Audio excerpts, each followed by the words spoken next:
The Ronald Reagan Washington National Airport in D.C.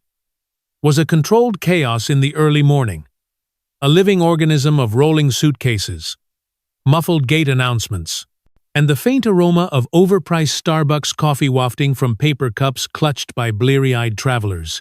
The terminal buzzed with the usual shuffle. Business types in wrinkled suits checking their watches, families herding kids with backpacks bigger than their torsos, and solo flyers weaving through the crowd, earbuds in, lost in their own worlds. Amid the swarm stood John Neely Kennedy, U.S. Senator from Louisiana, though you wouldn't know it by looking at him. Mid-70s, lean, with a face etched by years of political battles and a twang that could cut through a Senate chamber. He was dressed down to day khakis, a navy blazer, no tie, a simple leather satchel slung over one shoulder. His silver hair was neatly combed, but his eyes, sharp as a hawk's, scanned the gate area with a quiet intensity. Not nervous, just aware. He wasn't here to make a scene after a grueling week of Capitol Hill hearings. He was headed home to New Orleans, craving the quiet of his own porch and a glass of sweet tea. He handed his boarding pass to the gate agent, a young woman with a practiced smile. "Morning, Mr. Kennedy," she said, scanning the code. "You're all set for 12A. Window. Enjoy your flight." He gave a short nod, not curt, just efficient, and made his way down the jet bridge, satchel bouncing lightly against his hip. The plane, a standard Airbus A320, was already half full, the air thick with that recycled cabin smell and the low hum of pre-flight chatter. Kennedy glanced at the overhead bins as he walked, counting rows. Row 12, window seat. Perfect. He stowed his satchel, slid into his seat, and adjusted his glasses, pulling out a worn paperback A History of the Mississippi River. He wasn't one for small talk or scrolling on his phone. He liked the quiet, the chance to let his mind settle after days of dodging reporters and debating policy. Across the aisle, a young woman in a hoodie tapped furiously at her phone. Probably a student. Behind her, an older man in a golf shirt grumbled to his wife about the lack of legroom. Kennedy clocked it all, not because he was nosy, but because observation was second nature. Years in politics had honed his ability to read a room, to sense the undercurrents before they surfaced. He leaned back, exhaled, and let the engine's faint vibration lull him into a rare moment of calm. This was supposed to be his off switch. A few hours where he wasn't a senator, just a man trying to get home. "Excuse me." The voice was sharp, cutting through his thoughts. He looked up. A woman stood in the aisle, mid-50s, white, with auburn hair, pulled into a tight bun and a navy pantsuit that screamed, "I mean business." She held a designer tote bag with both hands, her knuckles pale from the grip. Her name, he'd later learn, was Ellen Harper, a DC-based consultant and vocal Democrat who'd spent years advocating for progressive causes. Right now, her eyes were locked on him, not hostile but definitely unsettled. "I think you're in my seat," she said. Her tone clipped. Kennedy frowned, confused for a half-second, then pulled out his boarding pass. "No, ma'am," he said, his Louisiana drawl soft but clear. 12A, window. He showed her the pass. She glanced at her own, her lips tightening. "Oh," she muttered, "I'm 12B." He nodded toward the middle seat, sliding his legs aside to give her room. She hesitated, then forced a smile that didn't reach her eyes and eased into the seat, her tote bag perched on her lap like a shield. Kennedy turned back to his book, adjusting his glasses. The air had shifted, though. Not tension exactly, but a ripple, like when someone walks into a room and everyone notices but pretends not to. Ellen Harper wasn't just any passenger. She'd recognized Kennedy the moment she saw him. Not because of his facish wasn't a political junkie who memorized senators, But because she'd caught his name on the boarding pass, he'd shown the gate agent, John Kennedy, the conservative firebrand from Louisiana, whose votes against her party's key bills had fueled countless heated debates at her D.C. dinner parties. She'd seen his clips on X, heard his folksy sound bites that grated on her nerves. Now here he was, sitting next to her, quiet, unassuming, but to her, a symbol of everything she opposed. She shifted in her seat, her tote bag rustling. Every few seconds, she'd glance at him, his hands on the book, his satchel under the seat, then snap her head back to stare at the seat back in front of her. Kennedy ignored it. He'd dealt with worse. Hostile constituents, screaming protesters, even death threats during election season. This was nothing, or so he thought. He opened his book, but before he could read a line, she spoke again. "Excuse me," she said, tapping the armrest. "Would you mind moving that bag? It's taking up space." He looked down. His satchel was neatly tucked under the seat, not touching her side. "Is it in your way, ma'am?" he asked, his voice calm but curious. "No," she said quickly. Too quickly. "Just, never mind." She gave a tight smile. He didn't return it. Across the aisle, a young man in a Tulane sweatshirt, Malik, a grad student heading home for a family reunion, caught the exchange. He raised an eyebrow at Kennedy, a silent, "What's her deal?" Kennedy gave a faint shrug. Barely noticeable. It was nothing. The pilot's voice crackled over the intercom, welcoming everyone aboard, rattling off the usual about weather, cruising altitude, and arrival time in New Orleans. The flight attendants began their safety demo, their rehearsed gestures slicing through the air. Ellen's hands trembled slightly as she fastened her seatbelt, her eyes darting toward Kennedy's satchel again. Then, back to the front of the plane. He noticed, not because he was looking, but because he couldn't help it. She wasn't a nervous flyer, he realized. It was something else. Something about him. He'd seen that look before, not fear, but suspicion. The kind that comes when someone's already made up their mind about you. He turned his head toward the window, the tarmac blurring as the plane began to taxi. Let it go, he told himself. Just get home. But Ellen wasn't letting it go. She reached for the call button, her finger hovering before pressing it. A flight attendant, a young man with a buzz cut and a name tag reading, "Tyler," leaned in. "Yes, ma'am," he said, his voice polite but tired. Ellen lowered her voice, but not low enough. "Hi.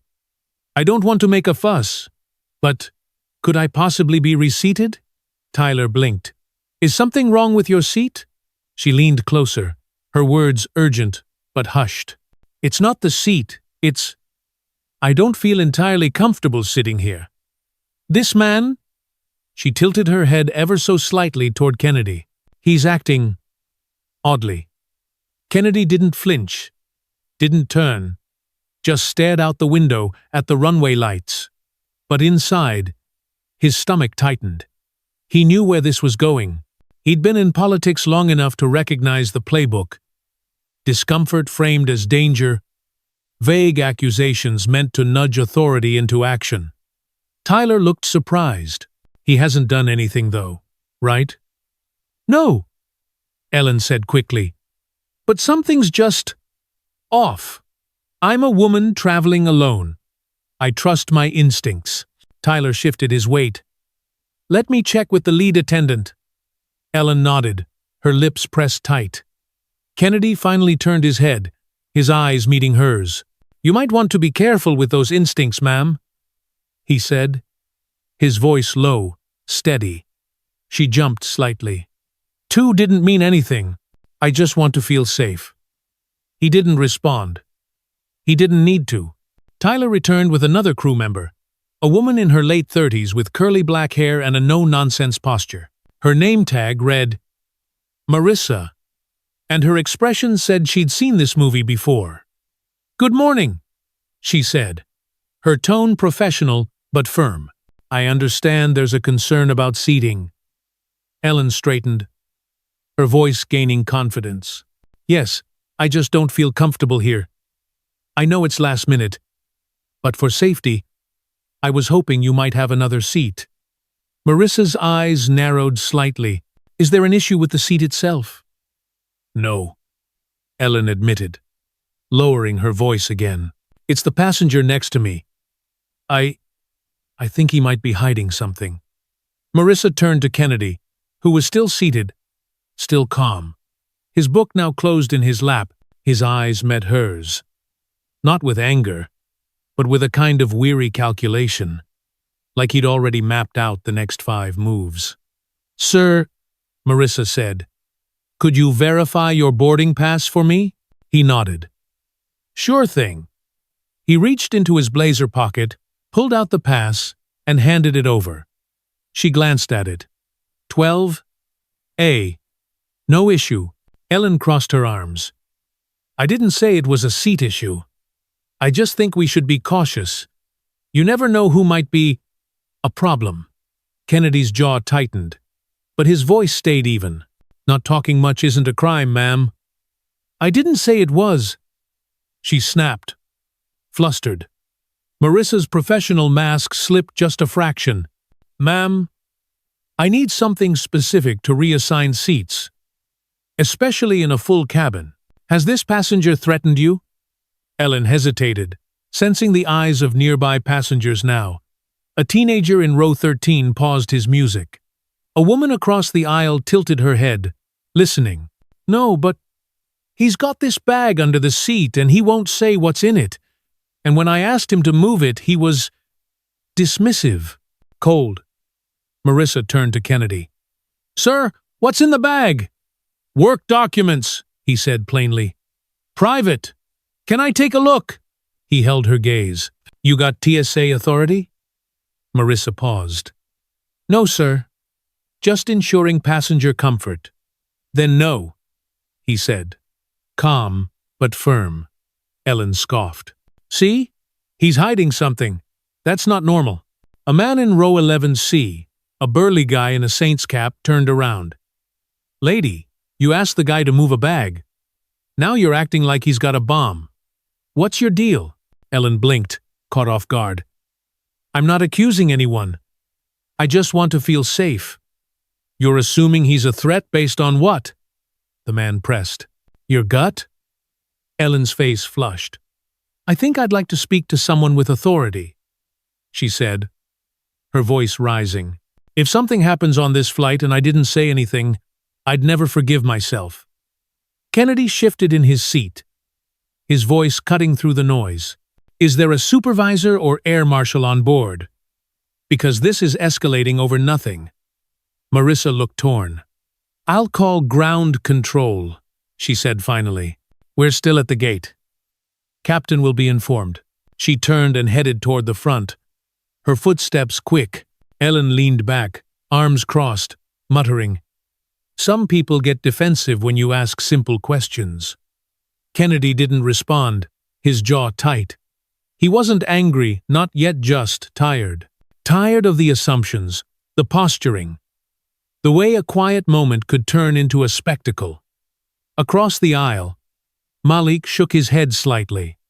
A silent show of solidarity. The cabin grew quiet. The kind of quiet that feels like it's holding its breath. The wait wasn't long, but it felt like forever. A uniformed airline supervisor boarded, a stocky man in his 50s with a bald head and a badge reading R. Coleman. He carried a clipboard and walked with the air of someone who'd rather be anywhere else. Behind him was a local DC police officer, not TSA, just standard protocol for gateside disputes. Coleman stopped at row 12, his eyes scanning the scene. Who raised the concern? He asked, his voice flat. Ellen raised her hand. Too eagerly. I did. I didn't want to escalate, but I don't feel safe. I'm not saying he's done anything wrong, but he's acting evasive. Coleman turned to Kennedy. Sir, we'd like you to step off the plane briefly so we can talk.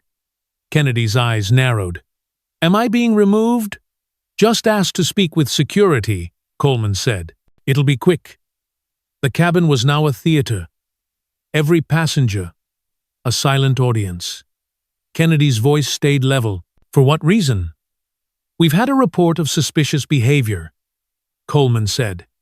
Kennedy let out a slow breath, his hand moving to his blazer pocket. He pulled out a slim leather ID case, opened it with a flick, and held it up.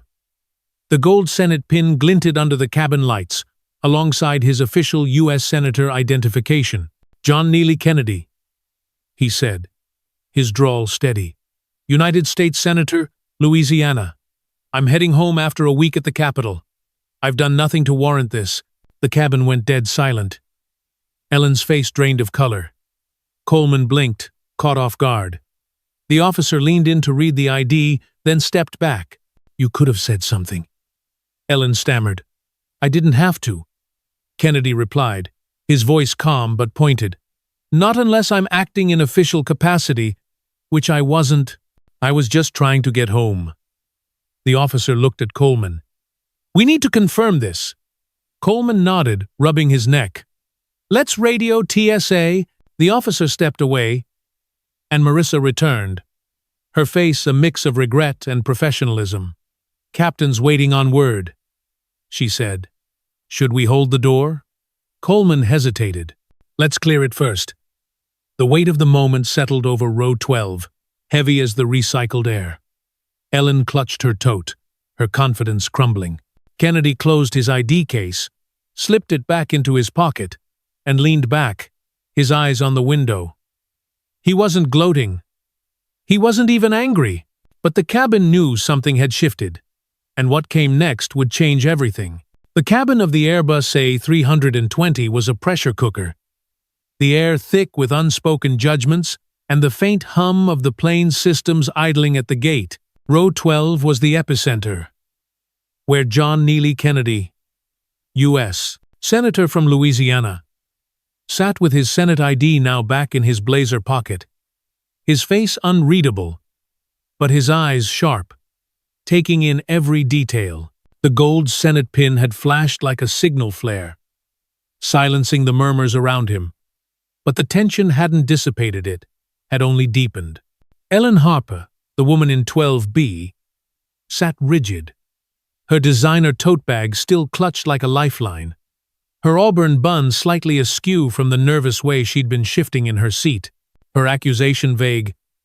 Rooted in discomfort she'd framed as danger had brought the flight to a standstill, and now the weight of her words hung over her, heavy as the recycled air.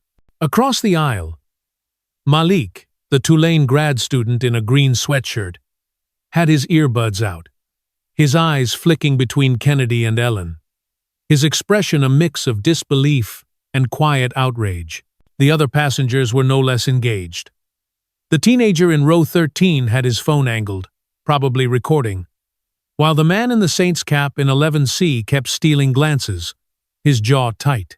The airline supervisor, R. Coleman, stood in the aisle, clipboard in hand, his bald head gleaming under the cabin lights. Beside him, the DC, police officer, a wiry man with a radio crackling softly, waited for confirmation from TSA about Kennedy's identity. The silence was deafening, broken only by the occasional cough or rustle of a seatbelt. Ellen's face was a map of conflicting emotions: shock, embarrassment, but also a stubborn flicker of defiance. She hadn't expected this. She'd recognized Kennedy's name, tied it to the conservative senator whose politics she loathed, and let that recognition spiral into suspicion. His quiet demeanor, his refusal to engage, his leather satchel under the Seat, had all felt like evidence to her, proof of something she couldn't quite name but felt justified in fearing. Now, with his Senate ID revealed, she was cornered, and the cabin knew it. "I didn't know," she stammered, her voice barely above a whisper, directed at no one in particular. "You didn't say anything." Kennedy turned his head, just enough to meet her eyes. His Louisiana drawl was steady, cutting through the haze of her excuse. "I don't have to, ma'am." Not when I'm just trying to sit on a plane and read my book. His words weren't loud, but they landed like a gavel. Calm, but final. Ellen flinched, her fingers tightening on her tote. The officer, whose name tag read, P. Daniels, cleared his throat, his radio crackling with a response. "SA confirms," he said, his tone softer now, almost apologetic. "Senator Kennedy, you're cleared." "No issues." Coleman nodded, rubbing the back of his neck, his clipboard now a useless prop. "All right," he said. "We're good here. No need to deplane." He looked at Ellen, his expression unreadable. "Ma'am, do you still want to move seats?" Ellen opened her mouth, then closed it, her eyes darting to the passengers now openly watching. I'll stay," she muttered, her voice small. Coleman gave a curt nod and turned to Marissa, the lead flight attendant, who'd been hovering near the front. "Let's get this plane moving." Marissa nodded, her curly hair bouncing as she headed to the intercom to signal the captain. But the cabin wasn't ready to move on. The revelation of Kennedy's identity had shifted the dynamic, turning Ellen's accusation into a public misstep. Malik leaned forward slightly, his voice low but clear enough for row 12 to hear. "Man, you really thought a senator was some kind of threat? Over a bag?" His tone wasn't aggressive, just incredulous, laced with the kind of frustration that comes from seeing this script play out too many times. Ellen's head snapped toward him. "I didn't know who he was," she said, defensive. "I just felt uncomfortable." "Uncomfortable?" Malik echoed, raising an eyebrow. "Lady, you didn't just ask for a seat change. You got cops involved. You made it a whole thing." The man in the Saints cap chimed in, his voice gruff. "Yeah, and now we're all late because you couldn't handle sitting next to a guy who wasn't even talking to you." Ellen's face flushed, her eyes dropping to her lap. She wanted to argue, to explain, but the weight of the cabin's attention was crushing. Kennedy, meanwhile, sat motionless, his hands folded over his closed book. He wasn't gloating, wasn't engaging. He'd made his point with the ID, and now he was letting the moment unfold, his silence louder than any speech he'd ever given on the Senate floor. Marissa's voice came over the intercom, smooth and professional. "Ladies and gentlemen, we apologize for the delay. We're now preparing for departure. Please ensure your seatbelts are fastened and your belongings are stowed." The plane jolted slightly as it began to push back from the gate, the engines rumbling to life. But the real turbulence was still in row 12. Ellen's hands trembled as she adjusted her seatbelt, her tote now shoved under the seat, her earlier confidence gone. She stole a glance at Kennedy, who was looking out the window, his glasses catching the reflection of the tarmac lights. She wanted to say something, to salvage the moment, but nothing came. The teenager in row 13, a lanky kid with a mop of curly hair, leaned forward, his phone no longer recording. "Yo, that was wild," he said, loud enough for half the cabin to hear. She really tried to get a senator kicked off. A few passengers chuckled, the sound sharp and unkind. A woman in row 14, a black woman in her 40s with a sleek bob and a laptop bag, spoke up, her voice calm but firm. "It's not just wild. It's what happens when you let your biases run the show. You see someone you don't like, and suddenly they're a threat." Ellen's head jerked up, her eyes meeting the woman's. I didn't mean it like that," she said, but her voice lacked conviction. The woman raised an eyebrow. "Then what did you mean? Because from where I'm sitting, you saw a man you recognized from the news, didn't like his politics, and decided he was dangerous. That's not instinct. That's prejudice." The word hung in the air, heavy and undeniable. Ellen's mouth opened, then closed again. She wasn't used to this being called out, being seen. In her world of DC, cocktail parties and progressive fundraisers, she was the one pointing out injustice, not the one creating it. But here, in the harsh light of the cabin, her actions were laid bare. Kennedy finally spoke, his voice low, directed at no one in particular. Folks get mighty quick to judge when they think they've got the high ground. Problem is, the ground ain't always what it seems. His drawl gave the words a folksy weight, but there was steel beneath them. He didn't look at Ellen. Didn't need to. The cabin absorbed his words. Some passengers nodding, others looking away, uncomfortable with the truth of it. Malik shook his head, muttering, "Preach." The plane taxied toward the runway, the engines growing louder, but the noise couldn't drown out the shift in the cabin. Ellen was no longer the aggrieved passenger. She was the one who'd misstepped, and everyone knew it. The flight attendants moved through the aisle, checking seatbacks and tray tables, their faces a mask of professionalism. Marissa paused at row 12, her eyes flicking to Kennedy. "Sir, is there anything you need before takeoff?" she asked, her tone softer than before. Kennedy shook his head. "I'm fine. Thank you." His politeness was deliberate, a contrast to the chaos Ellen had sparked. Marissa nodded, then glanced at Ellen, who was staring at her hands, her knuckles white. "Ma'am?" Marissa prompted. Ellen shook her head quickly, not meeting her eyes. Marissa moved on, but the exchange hadn't gone unnoticed. The woman in row 14 spoke again, her voice quieter now, but no less pointed. "You know, I've been on planes where people looked at me like I didn't belong.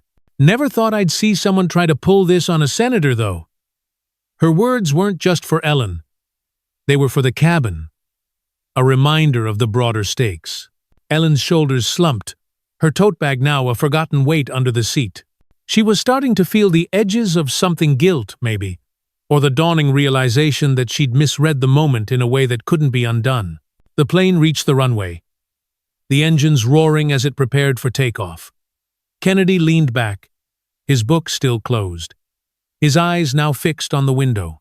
He wasn't angry, not visibly, but there was a weariness in his posture, the kind that comes from navigating a world where your presence is always up for debate. He'd faced worse than Ellen Harper-angry town halls, vicious op-eds, even threats that had required security details. But this, a quiet accusation on a routine flight, hit differently. It wasn't about politics. Not really. It was about the ease with which someone could look at him, a man in a blazer, reading a book, and see a problem. He thought of his wife, Becky, waiting at home, probably planning dinner with their son. He thought of the Capitol, where he'd spent the week fighting for his constituents. And he thought of Ellen, sitting next to him, her silence now louder than her earlier complaints. The plane lifted off, the cabin tilting as it climbed. The city of D.C. shrinking below. The seatbelt sign dinged, but no one in row 12 moved. Halfway through the climb, Marissa returned, holding a folded piece of paper. "Senator Kennedy," she said, her voice low. "The captain asked me to give you this." She handed him the note. Kennedy unfolded it, his glasses slipping slightly as he read. "Senator, we're sorry for the disruption. Thank you for your patience. Safe travels, Captain. Mark Reynolds." Kennedy nodded, slipping the note into his pocket. "Appreciate it," he said, his voice barely audible over the engines. Marissa hesitated, then looked at Ellen. "Ma'am, is there anything you need?" Ellen shook her head, her eyes fixed on the seatback. Marissa moved on, but the gesture wasn't lost on the cabin. The teenager in row 13 whispered to his friend, "She's got to be dying inside." A few rows back, a woman in a business suit muttered to her seatmate, "This is why people don't trust each other anymore." The cabin was a microcosm now, a stage where Ellen's accusation had become a mirror, reflecting back the divisions that ran deeper than one flight. Ellen's mind was racing, though her body stayed still. She'd meant to protect herself, to assert her right to feel safe. But safe from what? A man reading a book? A senator whose politics she despised? The more she replayed the moment, the shakier her logic became. She thought of her colleagues in D.C., the ones who'd nod approvingly at her activism, her op-eds on equity and justice. She thought of her daughter, a college sophomore who'd probably be mortified by this. And she thought of Kennedy, sitting inches away, his silence a rebuke she couldn't ignore. The cabin lights dimmed slightly as the plane reached cruising altitude, and the seatbelt sign turned off with a soft chime. Passengers began to shift, pulling out laptops or snacks, but row 12 remained frozen, a tableau of unresolved tension. Malik leaned across the aisle, his voice low, meant only for Kennedy. "Man, I'm sorry you had to deal with that. That was some nonsense." Kennedy glanced over, his eyes softening just a fraction. "Ain't the first time, son? Won't be the last?" His drawl was warm, but there was a weight to it, a resignation that came from years of navigating these moments. Malik nodded, leaning back. "Still, she went way too far. If you weren't a senator, who knows what would have happened?" Kennedy's lips twitched. Not quite a smile. "That's the question, ain't it?" The exchange was brief, but it carried a quiet power. A moment of connection in a cabin divided by Ellen's actions. The woman in row 14 caught Malik's eye and nodded, a silent acknowledgement of their shared understanding. Ellen saw it, felt it, and for the first time, began to grasp the scope of what she'd done. It wasn't just about Kennedy. It was about the precedent she'd set, the way she'd weaponized her discomfort without a second thought. The flight settled into an uneasy rhythm, the hum of the engines, a backdrop to the cabin's subdued chatter. Kennedy opened his book again, but his eyes weren't moving across the page. He was thinking, not about Ellen, but about the bigger picture, the way politics had become a lens for fear, turning neighbors into threats. He thought of his constituents in Louisiana, the ones who trusted him to bridge divides, not widen them. And he thought of Ellen, who was now staring at her hands, her tote bag forgotten, her earlier bravado replaced by something raw, something that looked like shame. The cabin wasn't done with her yet, though. The teenager in row 13 leaned forward again, his voice carrying. "Bet she's rethinking her whole life right now." A few passengers laughed, the sound sharp and cutting. Ellen's shoulders tensed, but she didn't respond. She couldn't. The truth was sinking in, and it was heavier than she'd expected. The plane droned on, carrying them toward New Orleans. But the real journey was happening in row 12, where Ellen Harper was beginning to see herself clearly, and John Kennedy was waiting, not for an apology, but for the moment to pass. The Airbus A320 cabin was a taut wire, the hum of idling engines barely masking the tension radiating from row 12. John Neely Kennedy, Louisiana senator, sat calm, his Senate ID back in his blazer, his sharp eyes scanning the scene. Ellen Harper, in 12B, clutched her tote, her face pale after her accusation vague, rooted in political dislike had halted the flight. She'd pegged Kennedy's quiet demeanor and satchel as suspicious, but his revealed identity had flipped the script. Passengers watched. Malik, a Tulane student across the aisle, glared. A teenager in row 13 angled his phone. Supervisor R. Coleman and Officer Daniels stood in the aisle. TSA. Confirmation crackling over the radio. "Senator Kennedy, you're cleared," Daniels said, voice low. Coleman nodded. "No need to deplane." "Ma'am? Still want to move?" Ellen, cornered, muttered, "I'll stay." Coleman signaled Marissa, the lead attendant, to prep for departure, but the cabin wasn't done. Malik leaned in. "You really thought a senator was dangerous? Over a bag?" Ellen snapped. "I didn't know who he was. You didn't ask." Malik shot back. A man in 11C growled, "Now we're late, 'cause you couldn't sit still." Ellen's confidence crumbled under the cabin's gaze. Kennedy stayed silent, his book closed, letting the moment unfold. Marissa's voice broke through. "We're preparing for departure." Seatbelts on. The plane pushed back, engines rumbling, but row 12 simmered. Ellen's hands shook. Her tote shoved under the seat. A woman in row 14, voice firm, said, "You saw someone you didn't like and called him a threat. That's not instinct, it's bias." Ellen froze. "I didn't mean it like that."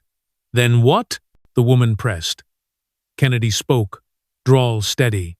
"Folks judge quick when they think they're right. Trouble is, they ain't always." The words landed heavy. Passengers nodding. The plane taxied, engines roaring. Marissa checked row 12. "Senator, need anything?" Kennedy shook his head. "I'm fine." Ellen stared at her hands. Silent. Takeoff came. The cabin tilting. Kennedy looked out the window, weary not. Angry, but tired of being a target. Ellen's mind raced her DC activism, her daughter's likely shame.